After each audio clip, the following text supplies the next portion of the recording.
It's no longer going to be one day. It's day one. Are we ready? Are we ready? Day one. It's day one.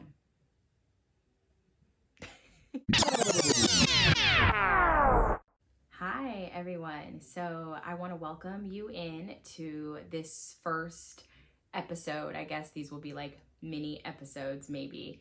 I've been having it on my heart really deeply to have a community around other women who are widows and other people who are grieving and going through loss. I feel like there's so many podcasts out there, there's so many people talking, and there's quite a bit of people that are out there talking on the subject of grief, especially as it pertains to us as women and as it pertains to our mental health and our overall health.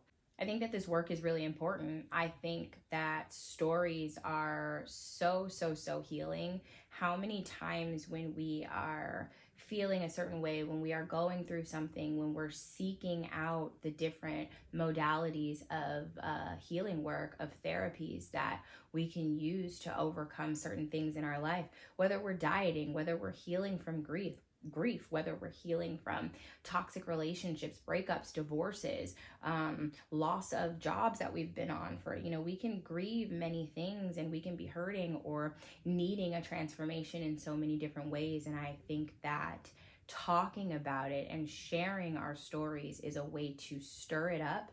It really gets it out of us, but it really is like a mutual and almost a double whammy, or a killing two birds with one stone, because your story validates my story and makes me feel seen. And essentially, me feeling seen and saying, hey, I'm right there with you, validates the person who's sharing the story. And so it brings and thus creates a sense and a space of community. And that's really what I'm looking to do.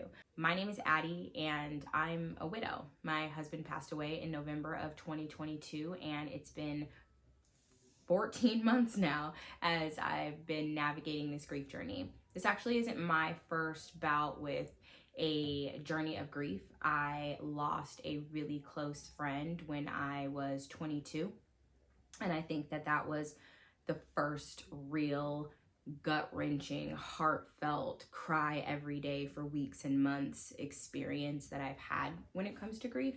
And then maybe 8 years after that or so, my brother passed away. And so I also have had the experience of sibling loss.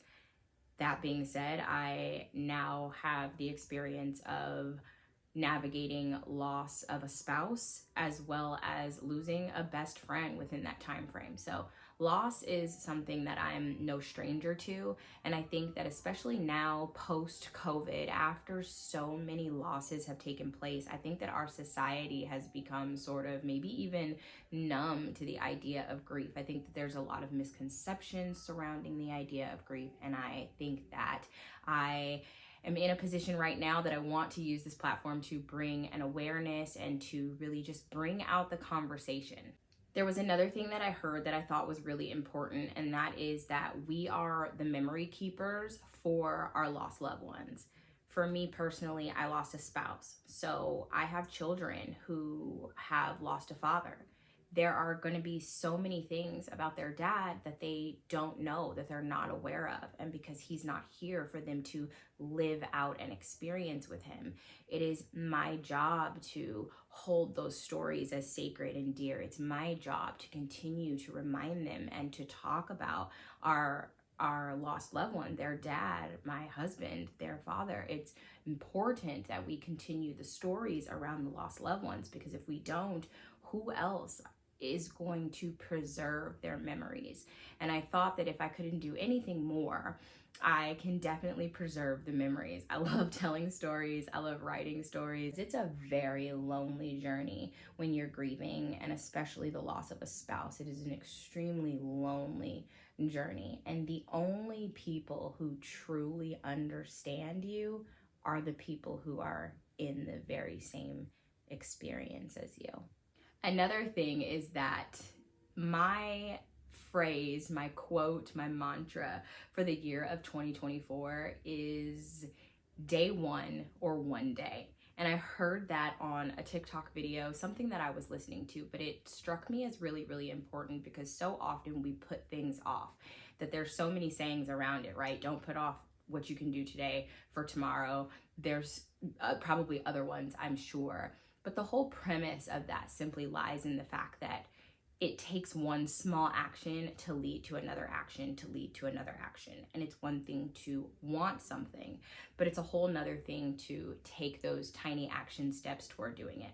I want to open the conversation around grief, and I want to provide a safe space and a platform where others that are experiencing grief, whether that be the loss of a spouse, or even if that be the loss of a child, if that be the loss of a pet, if that be the loss of a best friend, a sibling, a cousin, because all of those are deep losses that are really important to our healing, to our spiritual journeys, and to how we continue to navigate and move in our own lives. And so I'd like to open that up and have this be a place where myself, obviously, because I'm going to be here a lot, but maybe eventually later, even bringing in other people who are willing to share their stories. Our stories aren't always easy to share, but they're always healing in some capacity. And so I know as a griever and as a widow especially, it's really important to talk about our spouses still, to bring them up, to say their names, to share their stories, to share our memories about them, because it feels better, because it feels healing, because it allows us to keep part of them that was a part of us alive.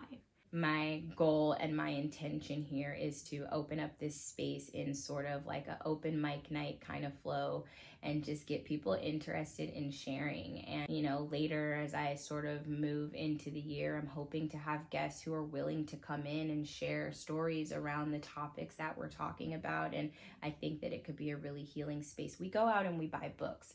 We go online and we go to blogs, right? People are authors because they connect to their audience in whatever it is, and especially self-help genre, right? Like fictional books are one thing, and even those can sometimes transform our lives. But when it comes to the actual self-help genre and dieting and fitness, we go out and we get books that are written by professionals, sure, because people have taken classes, but these people typically are coming from a place of experience. I was this, and through these modalities, I'm now this, and now I want to turn around and I want to help you get from here to there.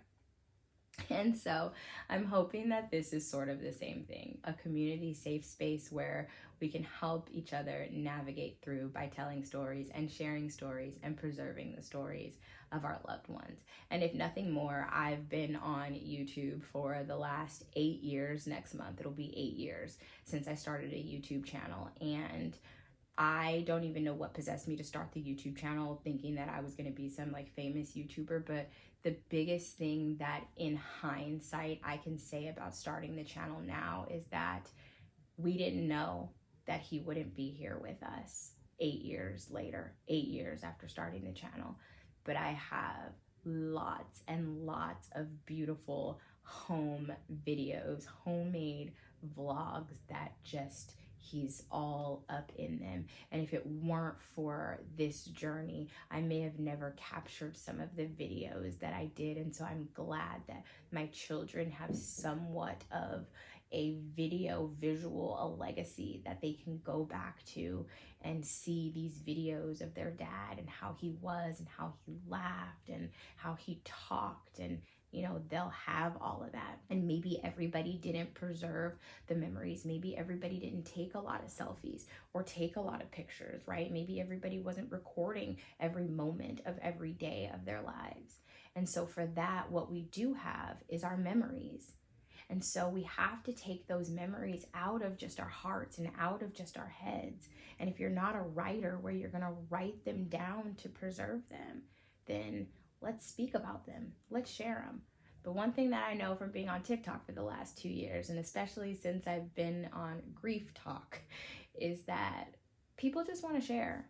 People just want to be heard, you know? And when there's a safe space to really come in and share our stories and be able to be and feel validated by people around us that know what we're feeling, that know what we're experiencing, and that know what we're going through, it feels really good, and it's definitely a catapult into a better space of healing. So I'm really excited to start this, and I don't really know how it's all gonna go, but today is day one. It's no longer gonna be one day. I'd like to do this on Mondays. I'd like this to be some kind of a memory Monday, if you will. And I don't have some fancy name for this yet. I'm not sure 100% where this is headed, but today is Monday. It is the second Monday of the month, and I figured today is as good a day as any to go ahead and start. And so these first couple of episodes, videos, monologues, whatever they are, might be kind of shaky and rocky and maybe even a little bit boring.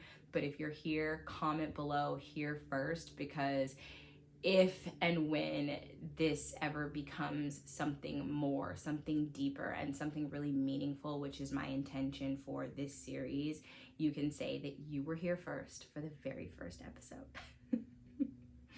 That being said, I want to share stories and call to our memories, things about our loved ones. And so today I want to talk about Shavonde, which is my late husband.